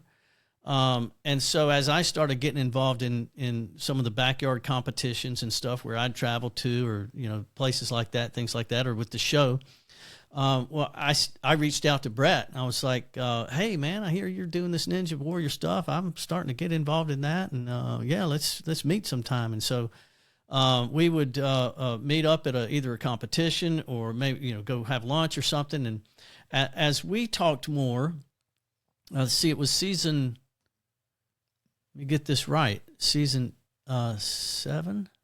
Was it 7? I believe it was 7 in, that would have been Orlando. I might have this back. I might be messing this up. Anyway, somewhere early on there, I met Grace on set as well. And so Brett met Grace that year. I met Grace that year.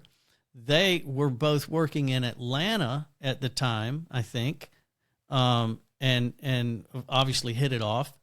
And Bob was a friend of theirs.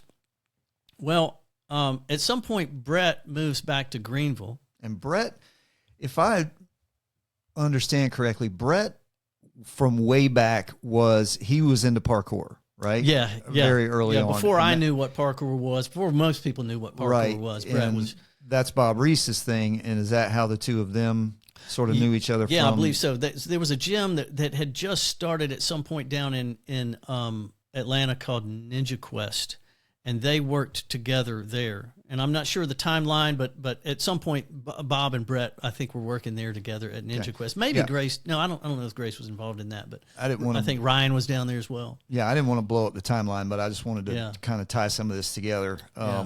So you and Brett and Grace kind of all met each other at the same time-ish. Yeah. Obviously, your path with Brett and Grace's path with Brett took a little bit of a different turn. Yeah. Brett and Grace ended up getting married, and they have a lovely family right now. And Bob Reese was in this friend group as well, sort of from the beginning. Yeah. Now, I had never met Bob. Brett and Grace and I first started kind of talking about building a gym. At this point, there was, I don't know, just the very smallest handful of gyms in the world or in America. Movement Lab, I think, was one of the first up in Ohio, and I can't remember. Ninja Quest down in Atlanta. A major city here or there might have one, but there weren't a lot of ninja gyms around. But I knew, because we all knew that Greenville could support a ninja gym.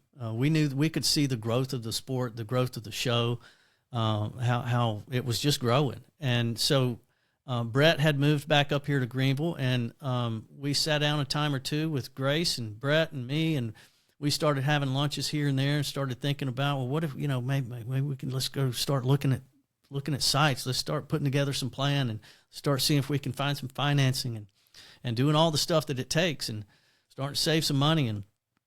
And it went one point, we got pretty far down the road of the planning and thinking and the idea stage. And at some point, Brett said, well, what if I got a buddy named Bob Reese. How about, we kind of dial him in.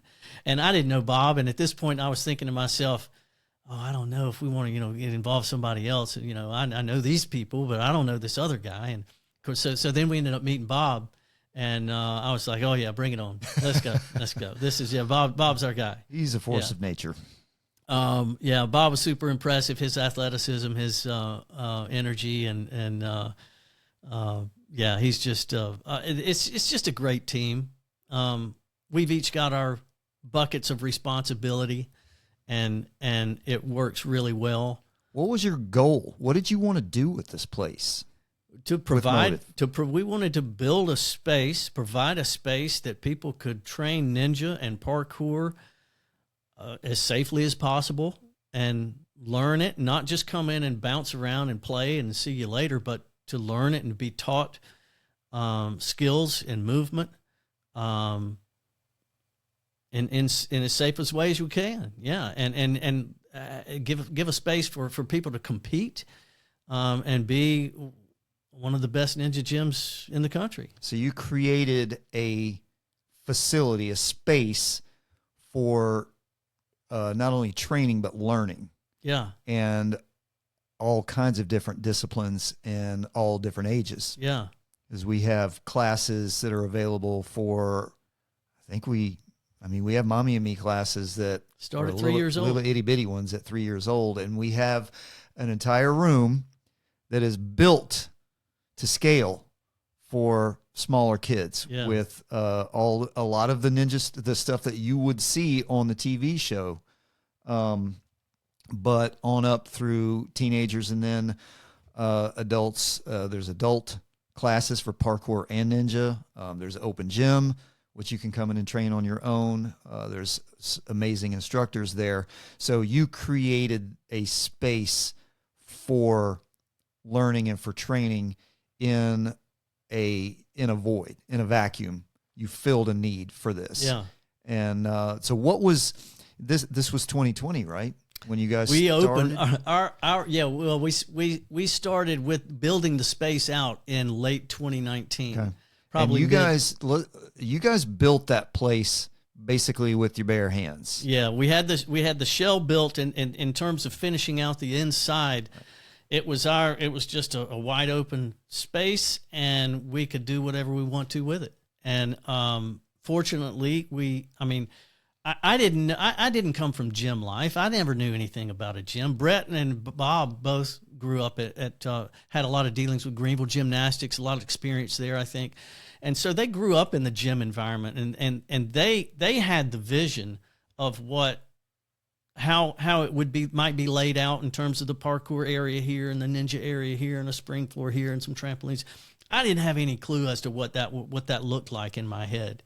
And so I just let them run with it. I trusted them with what they envisioned, And I'm glad I just kind of stayed out of the way and let them do it, because they did such a great job with it. And Brett's a bit of a mad scientist when it comes to designing and building those things. You can't ask for a better person to partner with in a business than somebody like that, who just has this creative vision, not just the creativity to see it in his head, but the ability to put it together with his hands and prototype something and make adjustments and come up with a final product. And there's so many times I walk back into the office and there's a whiteboard over there and some pieces of paper over there, and they got these crazy drawings on them. I'm like, oh, what is he up to now? And I'll save those. Yeah, and I'll see Brett out hanging up in the trusses or something. I'm like, what you got going on now?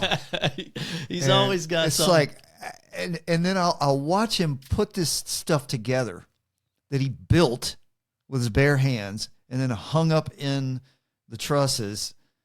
And I'm like, what are you doing?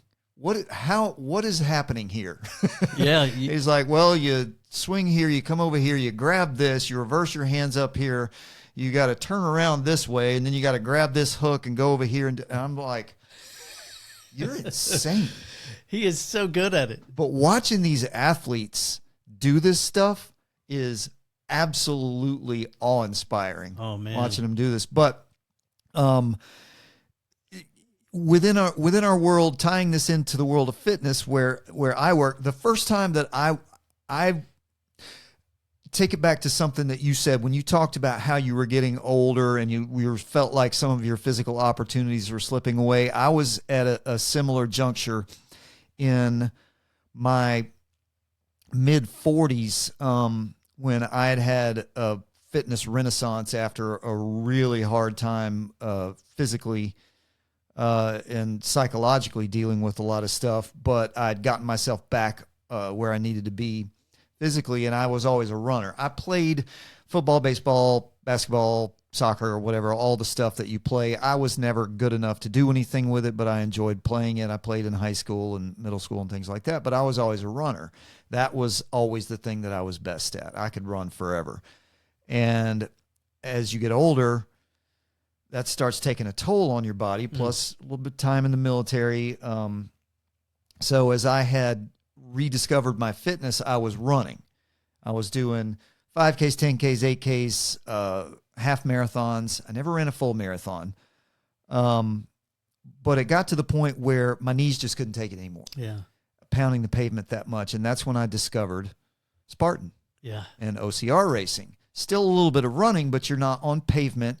And you don't run for very long stretches at a time. And I, like you, grew up climbing trees, jumping fences, crossing creeks. I tell the kids that we work with, we are by far the oldest people at Motive School of Movement. And I work on the floor, and I like talking to the kids, talking to the younger folks in there. But I'll tell them from time to time, one of the things that we have to teach new, younger kids is the difference between pain and discomfort, and what discomfort means, and how discomfort plays into physical training. You have to teach them how to be comfortable with discomfort. Yeah. With new kids, a lot of times you'll have to teach them. You'll have to play games where you like tug on a ring. You'll grab one side of a ring, they'll grab the other, and you have to toughen their hands up a little bit and teach them that when you feel a little bit of discomfort or a little bit of difficulty, you don't quit. Yeah. That's just part of it. Yeah. And it's not pain. Right. There's a difference. We don't train to pain. Yeah. But anyway, the climbing, the running, jumping, flipping, flying, falling, climbing, all the things, swinging on vines and doing all the stuff that we did as kids, that's just how we got around. Yeah. You know, it wasn't like a sport we were doing. That's just how we got from here to there. This is how we killed time on Saturday afternoon. And when I was looking for something to do, because I still had that fire and that desire to compete, I needed to do something, and I really wanted to stay fit and stay as active as long as I could. And I found OCR and Spartan, and that was just like, that was my thing. Yeah. That was it right there. But a few years later, when we moved up here to the Greenville area from the Low Country, I was looking for something to augment my OCR stuff. And I don't know what I was even looking for online, but I'm sure I did a Google search and I came across Motive School of Movement, and I bookmarked it, and I kept a tab open for probably several months. Yeah. And I was thinking, because it was a little intimidating, right? Okay. Yeah. And I'm thinking, I think I can do this, but I don't want to go in there and make a fool out of myself, or, break my arm or something training with all these elite athletes. And I sent a message to Meredith, to my wife, and I sent her a link to the gym, to the website, and I said, I'm thinking about doing this. And her 2-word response, and this tells you everything you need to know about that wonderful human being I married. Her 2-word response was, do it. Nice. And so I signed up for an intro class. I go online, you sign the waiver, everybody has to take the intro class before you do anything. It's a lot of safety stuff and kind of getting you into the world of ninja parkour. And Matt Johnson did my intro class. But the first time I walked in the door, and you alluded to this the first time that you saw American Ninja Warrior, I walked in the door and I was like, where has this place been my whole life? Yeah. I had just found my home. Yeah. As I'm looking around at all the stuff that I could swing from and climb on and jump off of. Oh, man. And if we could have had that as kids, can you imagine that? Oh my gosh. And it was just magnificent to be able to, and somebody at my age, to find somewhere that I could train along. And it wasn't very long after that I met you and Roland on a Sunday afternoon when we used to do Sunday open gyms. Yeah. And it was like, oh, look, more old guys. Old people. Like I'm not the only one.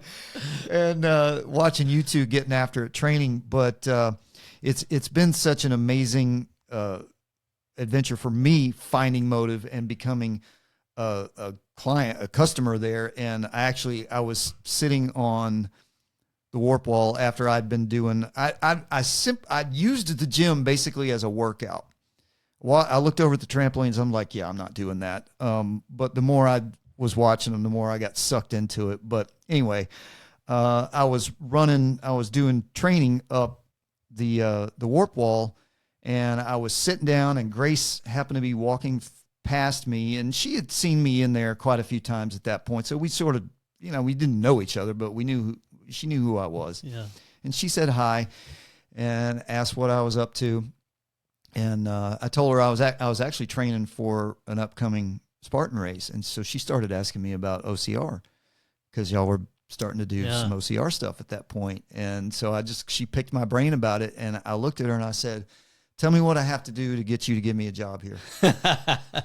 And that was almost 2 years ago. But anyway, the creation of this space for the fitness world, for alternatives, for kids who maybe don't have access to traditional sports, or they don't have a desire to play traditional sports. Yeah.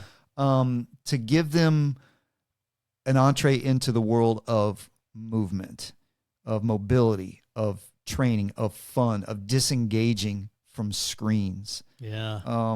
Getting kids up out of chairs and moving, and teaching them how to move their bodies through space. Yeah.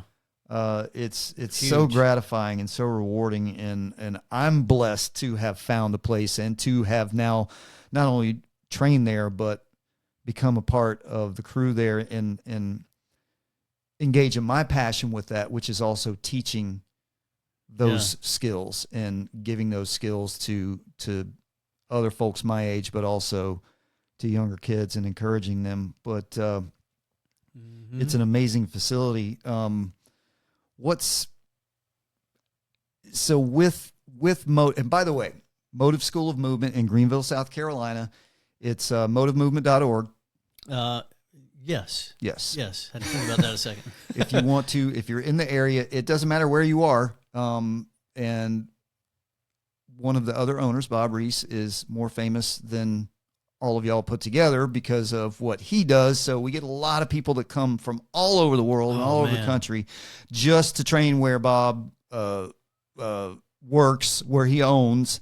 And you never know, you might come in there and see him training on a Saturday afternoon too, or giving another lesson. But Go ahead. Let me tell one of my favorite stories about people coming from far away. That's what I was. Let me hold on. Put a pin in that. Sure. Motivemovement.org. If you're wherever you are, if you're in the Greenville area, if you want to come in, or if you're coming in town and you just want to take the drop-in class, an intro class, things like that, motivemovement.org. Look it up. It's such an amazing place. So anyway, go ahead. Yeah. So you were talking about my favorite story of people coming coming to the gym is one night I'm working the front desk. And we have this youth night sometimes on Friday nights, and this was I don't know, this was early on as we opened up. I'm working the desk and checking people in, and a lot of times I'll ask, what how'd you hear about us, whatever. And so this a lady comes up with her daughter, and they're checking in, and I asked her, so how'd you hear about us? And she said, well, we're big fans of Bob Reese's, and we follow him online. And my daughter said that for her 12th birthday, she wanted to go to Motive. And so we drove down from Chicago. Drove down from Chicago to come to Motive. All right. I think we got a pretty good product. Absolutely do. I watch you in there training frequently. What's your mission at this stage in your life with your personal fitness? Not getting hurt.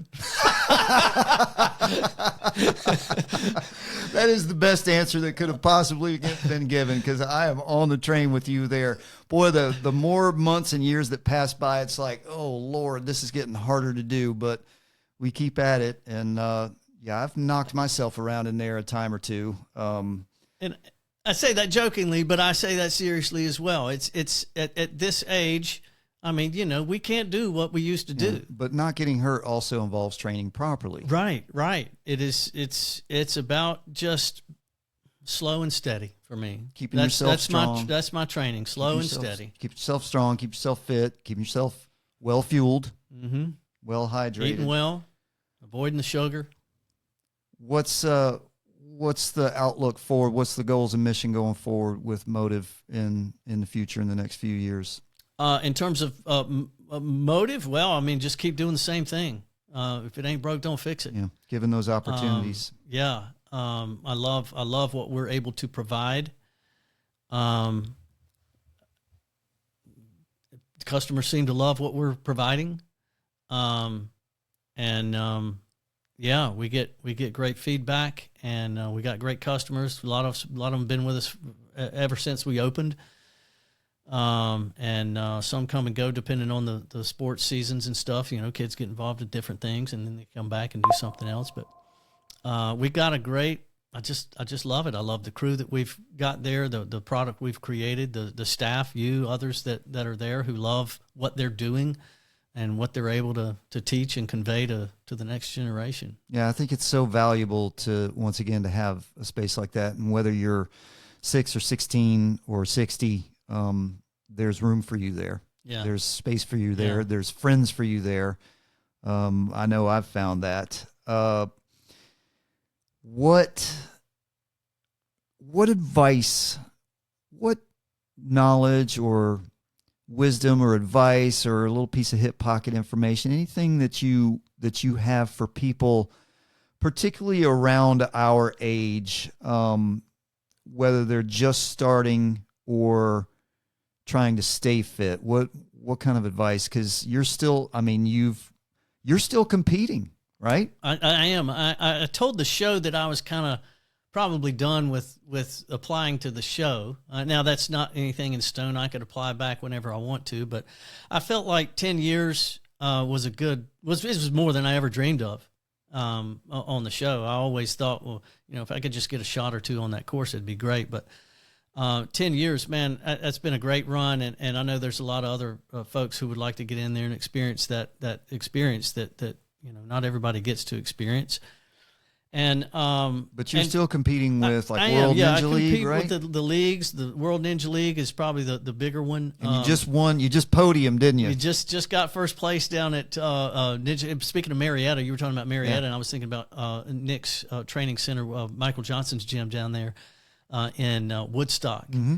And they had a competition last weekend, and I got first place out of that. And so First place Masters. That was fun. Yeah, that's right, baby. Yeah, 40 plus. 40 That's plus. right. And that 40 plus category is getting tougher and tougher because those, man. That's what I said. Yeah, you get a lot of guys that have guys and girls that have that renaissance about that in that general time period of their lives, and they're getting after it. Yeah, I find the same thing in Spartan races. I run an age group in Spartan races, and I think I'm having good times, and I'm just crushing the course, and I'm getting killed out there.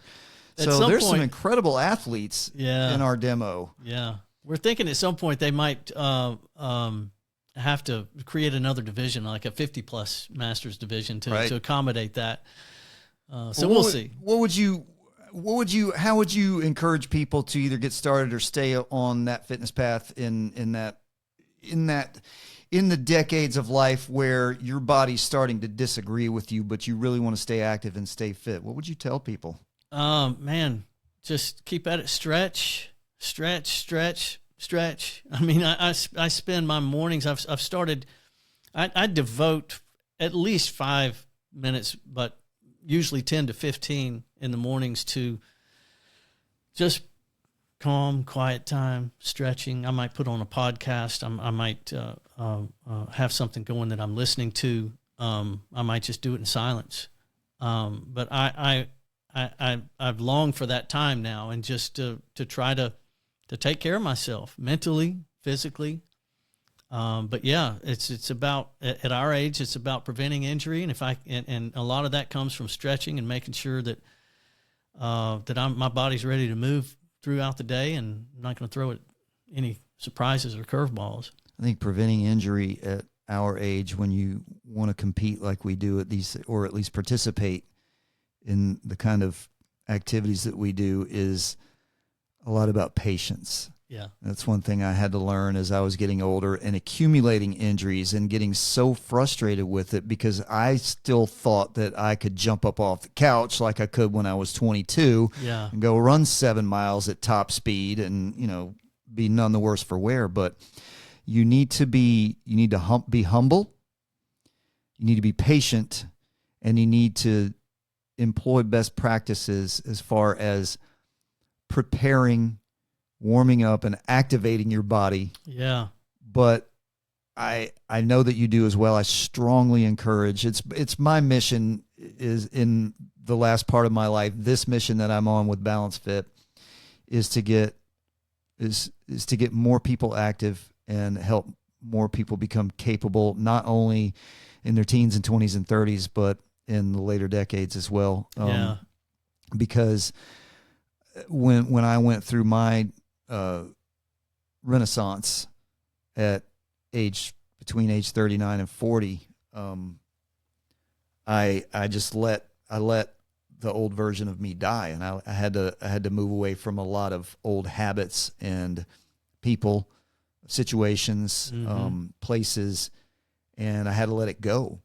And a lot of things that I thought that I enjoyed doing, I wouldn't trade the last almost 17 years of my life for anything, as I've been healthier than I've ever been, stronger than I've ever been. And I don't miss any of those old situations or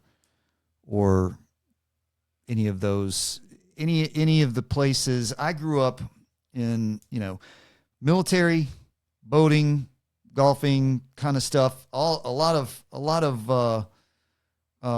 racing, a lot of areas that lend itself to a heavy consumption of alcohol. Yeah. And I'm going to tell my story later on, but I was pretty near death at age 39, about to drink myself to death. Man. And the poor decisions that come along with that, the things, the food you put in your body. Like I said, I'll tell that story at another time of how I bridged that gap, but I would not trade. I gave a lot of things away that people say, "Oh man, don't you have any fun anymore?" Yes, I do. And I absolutely would not trade the last 16, 17 years of my life since that. So if you're out there, you're our age, I wish I had some videos queued up of me my dumb self on the trampolines at Motive, but I've had so much fun. Yeah, I can learning see how to do some of those tricks and doing some of the trampoline work, but doing the ninja stuff. Yeah. Learning a little bit of parkour and also doing my OCR and lifting weights and doing the other things. It brings me joy. It brings me life that I wouldn't have had otherwise. Yeah. So yeah. That's what it's about. do we miss anything? I don't know. I don't think so. My goodness. I know. Where's the time going? What time is it? What time is it?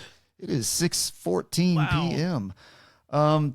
Before we get out of here, just tell people if they want to hear your music, Yeah. or watch any of your ninja stuff or any of your competition, or just kind of reach out to you if they have any questions or anything like that. Where can people find your stuff? Yeah, probably YouTube's the easiest place. Facebook, Instagram, stuff like that. I post mostly the same stuff on those places. A lot of times I'll do some different things on YouTube, maybe that I won't include on some of the others. But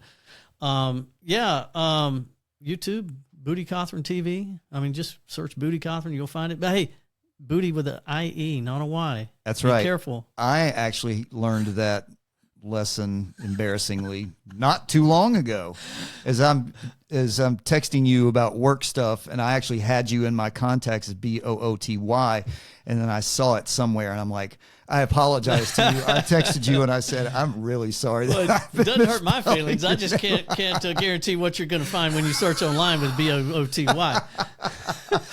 That right there, ladies and gentlemen, is probably a good place to bring it in.